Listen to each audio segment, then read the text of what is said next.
കഴിക്കും.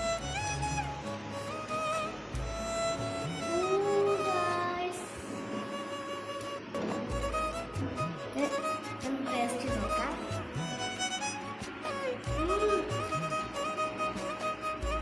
അടിപൊളി ടേസ്റ്റ്. നിങ്ങളിത് ഉണ്ടാക്കി നോക്കുന്നത് കമന്റ് ബോക്സിൽ നമുക്ക് നിങ്ങൾ ഉണ്ടാക്കി നോക്കാം. നിങ്ങൾ ലൈക്ക് ചെയ്യുക, ഷെയർ ചെയ്യുക, സബ്സ്ക്രൈബ് ചെയ്യുക.